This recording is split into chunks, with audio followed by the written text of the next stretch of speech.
Día, querido amigo y compañero Rulito Latorre, ¿cómo estamos? ¿Qué tal? Buen día, Daniel, ¿cómo estás? Bien, bien. Muy bien, Momento Rulo, en semana de definiciones de la firma del acuerditititito con el Fondo Monetario Internacional por, todo indicaría, los próximos 3 meses. ¿A quién tenemos como invitado en el día de hoy, Rulo?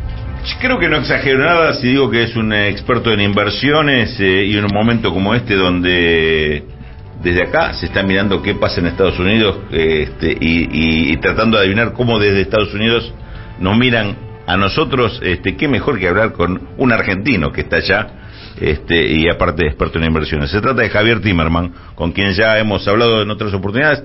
Y lo tenemos en línea, lo podemos saludar. Ya está en línea, exactamente. Javier, ¿cómo te va? Buen día. ¿Cómo andan, muchachos? ¿Bien? Bien, Javier, muchísimas gracias por tu tiempo. ¿Dónde estás en este momento? ¿En Nueva York? No, estoy en Buenos Aires hasta hoy, justamente. Hasta hoy. Bueno, vamos, ¿te parece, Rulo? Sí. Vamos a introducirnos un poquito al conversatorio económico, al momento Rulo, con Javier, en una semana donde todo indicaría que se va a anunciar, creo que el día jueves, estaría ya cerrado, ¿no, Rulo? ¿Estamos en condiciones de decir que está cerrado o no? No, nosotros no estamos en condiciones de decirlo. Bueno. Por ahora hay una expresión del ministro de Economía diciendo que se espera que el jueves se cierre. Lo que dice el fondo en sus comunicados vía vocero no lo afirma tan tajantemente. Habla de avances. ¿Un comunicado oficial o no? Sí, pero que habla de avances, no habla de que el jueves firmamos. Está bien. Se avanza y inclusive hay una frase que por ahí con Javier me ayuda a interpretarla. Hay una frase en ese comunicado donde dice: se avanza hacia lo que sería el informe técnico para después entrar en el tema de la revisión de las metas del quinto trimestre y demás. O sea, como que recién estamos en una etapa previa a la revisión. No es que sale la revisión y una definición sobre eso. Es lo que se interpreta del textual del Fondo Monetario.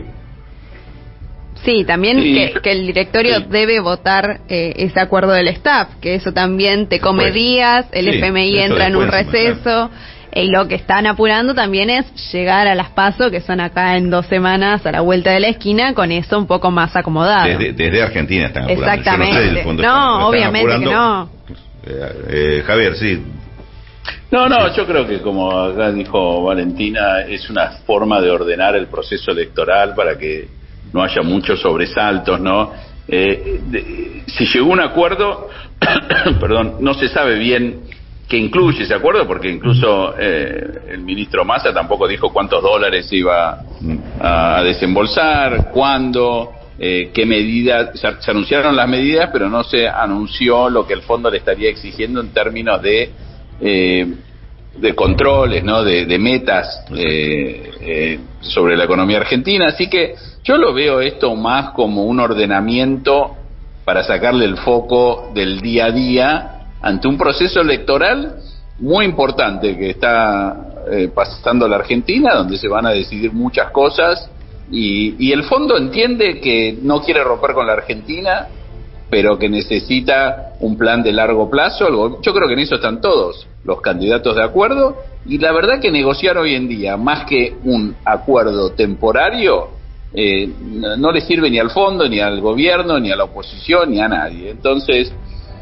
yo hoy mencionaba en otro programa que la oposición caracteriza este acuerdo en forma despectiva como parche, ¿no? Más parche. El gobierno lo ve como algo temporario mientras sigue el proceso de discusión y el proceso electoral, etcétera, etcétera. Los dos dicen lo mismo: parche, temporario. O sea, dejando de lado las connotaciones, la realidad es que es lo que es, no es un acuerdo de largo plazo, y tampoco me parece correcto que lo sea. Y visto desde alguien que sigue la economía, ya sea como inversor o como fuera desde el exterior, ¿qué es lo que preocupa de todo este proceso en Argentina? Porque uno recurre a la palabra incertidumbre cuando no tiene mucho más para decir, porque es como que define todo, pero ¿Qué es lo que se ve? El tema de inflación, el desequilibrio en las cuentas, el temor al default, ¿cómo se evalúan de estos diferentes aspectos? Yo creo que lo que más se teme afuera, o desde Estados Unidos, o desde los inversores, es que la Argentina, por un proceso de muchos años, que empezó claramente en el gobierno anterior, se quedó sin financiamiento y con una dificultad para acumular reservas producto de la sequía, llamémoslo, o de falta de inversión o lo que sea. Entonces, una economía sin dólares, a los inversores les preocupa cómo puede terminar, ¿no? Porque el gobierno después, no sé, se termina financiando con la única fuente de financiamiento que tiene, que son los pesos. Entonces yo creo que eso es la principal incertidumbre, la falta de dólares, ¿no? Generalmente, cuando vos tenés una situación como la que pasa a la Argentina, que es un shock externo grave, ¿no? Cuando se te caen las exportaciones de manera tan abrupta por producto de una sequía, un shock, lo que los economistas llaman shock externo a la economía, uno accede a los mecanismos que tienen los países, todos los países, para contrarrestar esto, que es un préstamo temporario de alguna entidad multilateral. Pero la Argentina no puede, porque ya tomó en su momento los 45.000 millones que se tomaron. Entonces, bueno, todo eso crea cierta incertidumbre, y yo creo que la Argentina va a estar en condiciones de elaborar un plan y llevarlo al fondo, y yo creo que hoy en día va a tener, la discusión va a pasar por ahí, ¿no? Cuando esté más claro el panorama político y electoral. No nos olvidemos que después de las PASO del 2019, yo creo que eso es un poco lo que debe tener el gobierno o Sergio Massa en la cabeza. Después de las PASO del 2019, la Argentina tenía un acuerdo con el fondo en ese momento, y sin embargo el gobierno de Macri rompió ese acuerdo porque se dio cuenta que, yo tengo que poner un cepo, tengo que reperfilar, porque si no, no llego y las elecciones me van a matar en octubre. Entonces rompió el acuerdo con el fondo. Y me imagino que lo que quiere Sergio es que ese tipo de incertidumbre preelectoral, producto de estar constantemente negociando con el fondo, no termine impactando demasiado en las elecciones, cosa que me parece bien, ¿no? Y se patee un poco la pelota para adelante. Total, no es que falte mucho. Javier, acá hay una cuestión con esto del panorama electoral que tiene que ver con la aceptación o la discusión por parte del FMI de la facultad del gobierno argentino para intervenir el mercado de cambios, ¿no? En un contexto en el cual sabemos que cuando se acercan las elecciones de medio término, cuando se acercan los procesos electorales, hay ciertos grupos económicos que empiezan a presionar por una devaluación del tipo de cambio. ¿Crees que la facultad de intervenir es una discusión que es importante dar en ese contexto con el FMI por parte del gobierno, que tenga la posibilidad de intervenir en ese mercado de cambios en este contexto? Bueno, todos los gobiernos, este es algo que yo conozco muy de cerca, porque yo en Wall Street siempre trabajé en esto. Entonces, todos los gobiernos quieren controlar muchas veces el tipo de cambio, porque es una herramienta que la necesitan para como ancla para muchas para que la economía más o menos no se le vaya de las manos. Pasó en países como Inglaterra, pasó en muchos países a lo largo de la historia, ¿no? Y la verdad es que las intervenciones no son muy exitosas en el largo plazo. Generalmente es mejor no acudir a ellas y tener una moneda que más o menos fluctúe como fluctúan la mayoría de las monedas del mundo. Pero claro, en este contexto donde vos tenés falta de divisas, producto de muchísimas cosas que no vale la pena entrar ahora en discusión, el fondo no va a querer que la Argentina gaste esas divisas, porque el fondo también protege un poco su acreencia, y los inversores, a los que el fondo también escucha, también defienden sus acreencias y no quiere que ese dólar que entra a la Argentina se use para estabilizar un poco esas variables. Entonces yo creo que la discusión es válida en este contexto de la imposibilidad de desarrollar un plan económico de largo plazo. ¿Por qué? Porque hay elecciones, porque el gobierno no está ningún gobierno va a estar de tener la capacidad de hacer un plan económico a largo plazo cuando faltan 3 meses, porque los actores no van a acceder a esa negociación. Entonces me parece bien que el gobierno busque una manera de controlar las variables, y también me parece que eso también le debe ser aceptado por el fondo para que la Argentina no entre en una dinámica perversa, ¿no? Yo ayer escuchaba un programa de televisión y arrancaba el programa de televisión diciendo: volvamos a la época de Alfonsín, cuando ya empiezan con esto de que entonces mejor que no pasen estas inestabilidades para que el gobierno pueda mantener una cierta calma hasta las elecciones, y que el próximo gobierno, sea del signo que sea, ¿no?, tenga la facultad y potestad de entablar un plan económico, una negociación nueva con el fondo, etcétera.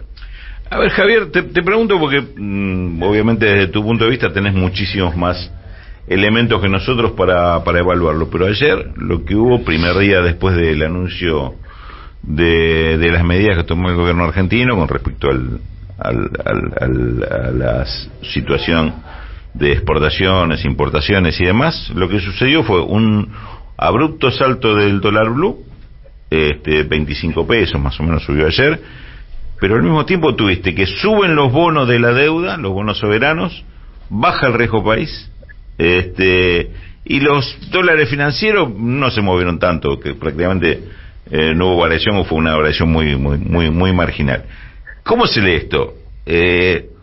¿Hubo una reacción negativa o está muy circunscripta a cierto espacio del mercado financiero? Digamos, si uno tiene que calificar cómo reaccionó el mercado frente a las medidas, ¿qué variable toma?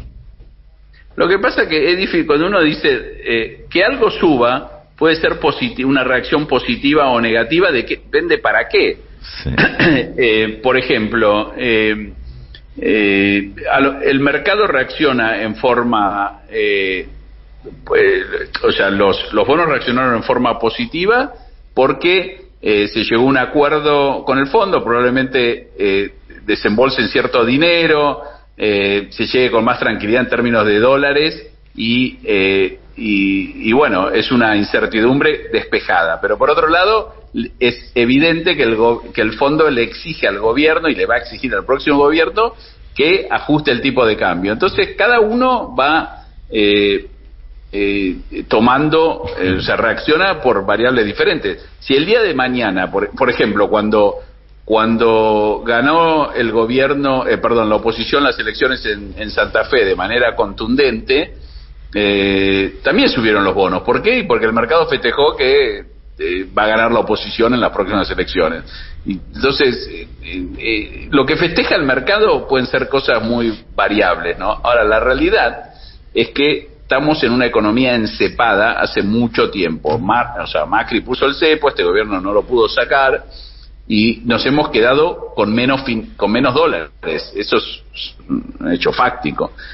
Por eso tenemos una brecha tan grande entre el tipo de cambio oficial y los tipos de cambio paralelos o blue, qué sé yo. Uh-huh. Que entonces, con una brecha del 100%, que en un día, después de medidas y etcétera, se mueva 4 y pico %, tampoco me parece un desastre. Lo que pasa es que para la economía argentina, un salto del dólar, lamentablemente, impacta mucho. En otros países no es así. No, claro. En Colombia se movió, yo en Colombia vi el peso colombiano irse creo que eran, ya no me acuerdo, pero 4 o 5 veces, unos movimientos muy bruscos, pero el colombiano no vive en pesos, hace su vida en pesos, etcétera, y no impacta. A nosotros sí nos impacta.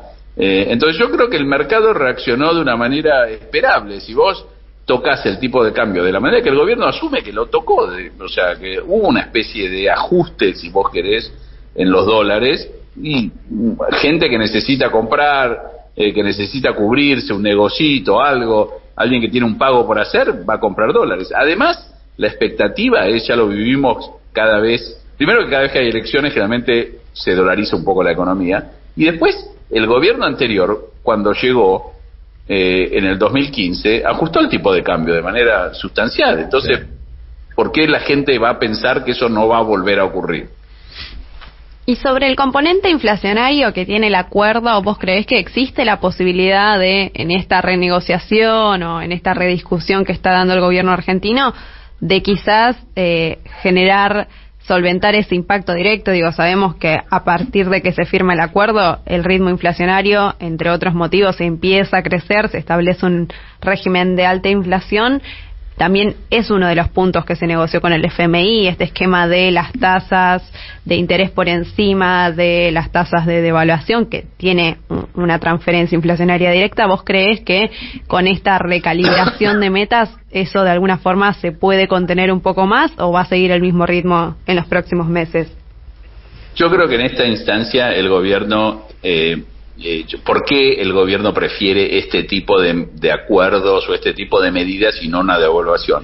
Porque una devaluación en la Argentina realmente, con la inercia inflacionaria que nosotros tenemos, que el país vive, la historia que tenemos, termina siempre, salvo en escasas oportunidades, en un ajuste, en una suba inflacionaria muy importante. Entonces, de esta manera el gobierno puede controlar un poco mejor los alimentos, ciertas variables, y yo creo que a eso va el gobierno. Ahora, eventualmente va a haber que hacer otro tipo de plan, creo yo, donde se impulse la inversión, donde se abra un poco más la economía, pero desde el punto de vista saludable, ¿no? Me refiero, se discuta el gasto público, no necesariamente para reducir su nominalidad, sino para cambiar su compostura, ¿no? Para decir, bueno, ¿dónde estamos gastando bien? ¿Dónde estamos gastando mal? Impuestos, ¿quiénes pagan? ¿Quiénes deberían pagar más? ¿Quiénes deberían pagar menos? Y de esa manera buscar darle cierta previsibilidad a la economía, que va a ser lo que va a terminar haciendo bajar la inflación, porque la inflación es que nosotros no estamos produciendo lo suficiente para satisfacer la cantidad de pesos que hay en el mercado. Esa es la realidad, ¿no? La gente va, gasta, y como se produce no mucho, por parte porque no tenemos dólares, por lo que sea, los precios suben, y además porque los precios suben porque suben. Eso es así también, ¿no? Así que yo lo que creo es que el fondo...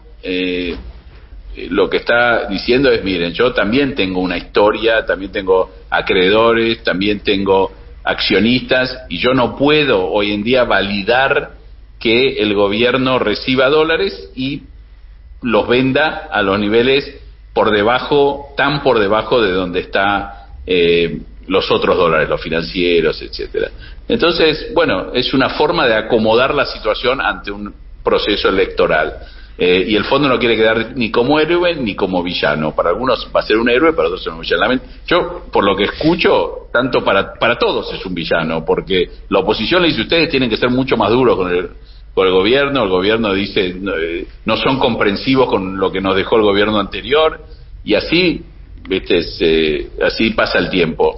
Yo lo que creo es que de una vez por todas la Argentina necesita, a partir del próximo 10 de diciembre, un gobierno que se siente con todos los actores internacionales y locales y diseñe un plan a 10 años, y que se sumen los que se tengan que sumar, y de esa manera generar más credibilidad, más confianza, y que las cosas terminen pasando. Yo el otro día estaba recordando, y ustedes seguramente de esto saben más que yo, ¿se acuerdan cuando subió Alberto Fernández, que armó una mesa del hambre, comisión del hambre, sí, mesa del hambre? Sí.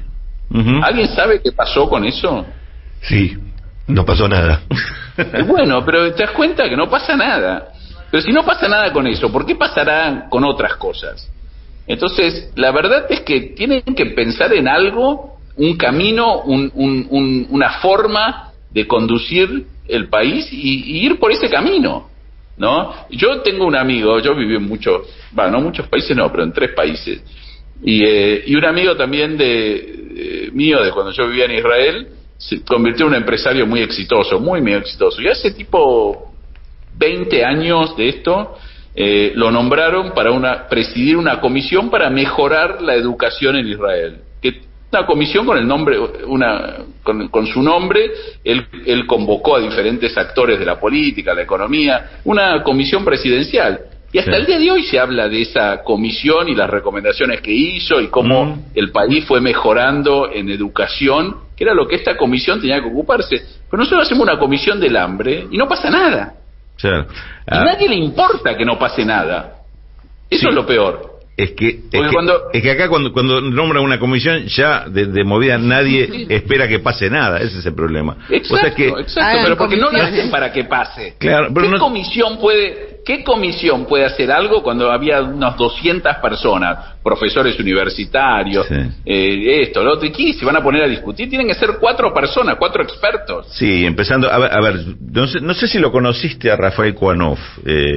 No. Un empresario, un tipo brillante, murió por el COVID hace un par de años. Pero es alguien, un dirigente empresario, tuvo mucho que ver con la CGE de Bronner, de Helvar, participó en aquel momento, participó del acuerdo con Ruch, el CGT-SG. El pacto social. El pacto social, después Alfonsín lo convocó para participar también cuando intentó un pacto social y últimamente estaba también vinculado a esta idea. Y él decía algo, una de las varias enseñanzas que me dejó, me decía, cuando convocan a un pacto o un acuerdo social de este tipo, lo primero que tiene que pasar es que el gobierno tenga exactamente definido qué es lo que quiere de ese pacto y llama a las partes para decirle qué es lo que quiere de cada parte, no para escuchar a ver qué vienen a sacarle cada uno de los que participan al resto, y sacar ventaja del acuerdo. Es decir, dice, últimamente los pactos sociales han tenido esa particularidad. El gobierno llama y dice, bueno, entonces tenemos este problema, ¿qué hacemos? Difícilmente salga algo útil de ahí si el gobierno no de entrada dice, este es el programa, esto es lo que este es el problema, este es el objetivo y vamos a hacer esto. Entonces necesitamos que ustedes hagan esto, ustedes otro hagan lo otro, y nos ponemos de acuerdo si se van a sumar o no. Me parece que para mí fue una enseñanza muy grande de decir, bueno, claro, está la planificación por delante del tema del acuerdo social, si no pasa lo que estamos más habituados a que pase, nada. Exacto. No, por eso yo creo que estamos viviendo un momento bisagra, en el sentido de que absolutamente todos coinciden que algo hay que hacer, que hay que la Argentina no puede vivir con estos niveles de pobreza, estos niveles de inflación, estos niveles de intranquilidad económica también, y que bueno, que cada uno de los candidatos, que no, o sea, entre nosotros muchachos tampoco que piensen muy diferente. Los 3 candidatos, yo creo, piensan, bueno, tienen coaliciones políticas diferentes, pero bueno, que cada uno, espero que la sociedad les exija, en vez de pasearlos por los canales haciendo proselitismo, ¿por qué no les exigen un poco que muestren sus números, cómo van a llegar a las cosas que van a llegar, etcétera, etcétera? Y de esa manera ir por ese camino, y bueno, y será un camino que los argentinos decidan votar, porque mira lo que muchas veces termina pasando. Uno dice, bueno, el fondo debería ser comprensivo, porque y me pongo un poco en abogado del diablo, ¿no? El fondo debería ser comprensivo porque le dieron un crédito que no debían haber dado, un gobierno, etcétera, etcétera, cosa que yo estoy de acuerdo, y creo que todos están de acuerdo que fue un crédito político para ayudar a un cierto, yo no diría un presidente, pero sí un proyecto, ¿no? Y entonces, pero ¿por qué el fondo les debería tener comprensión cuando los mismos argentinos votaron en el 2021, 2 años después de eso, votaron por los mismos que fueron al fondo? Entonces los argentinos perdonaron ya. Ajá. Se ve que los argentinos, entonces creo que el tema acá pasa por lo que los argentinos queremos. Ahora, pasa por ahí. Pero te hago una pregunta justamente de la otra vereda, porque seguramente conoces mejor estos temas, del trasfondo político del fondo. Hoy el Fondo Monetario Internacional es uno solo, hay una sola idea homogénea ahí sobre estos temas. hay disputa, es un momento también de crisis del Fondo Monetario Internacional como otros organismos, y en esto te hago un agregado a la pregunta.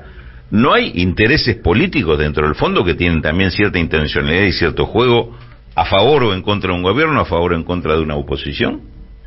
Sí, totalmente. Yo creo que, yo me acuerdo que, en el fondo tiene tres, yo diría, tres tipos de, una estructura con tres componentes, ¿no? Tenés el staff del fondo, que son funcionarios de carrera del fondo, ¿no? Que generalmente tienen una visión pro mercado, pero bueno, son funcionarios, y ellos negocian, miran las metas, etcétera, recomiendan y qué sé yo, pero tienen una visión donde tienen no tienen una visión política demasiado amplia. Después tenés el jefe del departamento del hemisferio occidental, que vendría a ser el jefe de estos burócratas, que generalmente es una persona técnica, pero ya puesta con cierto ojo político, ¿no? En su momento, ¿se acuerdan? Fue el hindú Anup Singh, ¿se acuerdan? Que venía de Argentina, etcétera. Después, bueno, fue Werner en el gobierno de Macri, después lo sacaron a Werner, ahora está este chileno que trabajó con Bachelet, etcétera. Pero más o menos todos, esa persona sí tiene cierto poder político. Y después están los accionistas del fondo. Estados Unidos tiene importancia, pero también tiene Japón, tiene Alemania, y estos países le responden a intereses también, ¿no? Por ejemplo, Alemania y Japón seguramente responden a los intereses de los fondos de pensión locales que dicen: yo tengo deuda argentina, lo único que quiero es que me paguen así. ¿Quiere que le paguen? Sí. Ay, bueno, sí. Se nos fue. Parece que se nos... Bueno, hay una cuestión también, ¿no? Que tiene que ver con, no solo tenemos una deuda con el Fondo Monetario Internacional golpeándonos permanente la puerta de nuestras casas, sino que también... ¿Se cortó? Te había cortado un poquito después que te... Bueno, nada. Lo que le digo es que hay diferentes intereses, y claro, la Argentina tiene que jugar desde el punto de vista político en esto, ¿no? Hablar con los europeos, hablar con los japoneses, tiene que tener yo me acuerdo de mi hermano cuando era canciller y representaba las ideas de Cristina, a veces fue con Amado incluso a negociar al fondo, y fueron esto, y bueno, sí, tienen que mostrar el rumbo al cual quieren ir, y va a haber tensiones y problemas. Una cuestión más que me gustaría consultarte, Javier, que tiene que ver con esto, ¿no? Que veníamos diciendo, no solo hoy Argentina, el equipo económico, tiene una deuda con el Fondo Monetario Internacional, sino que también está lidiando con una deuda que yo creo que es mucho más importante en la economía real, que es una deuda social que tiene que ver con la cuestión de los ingresos, ¿no?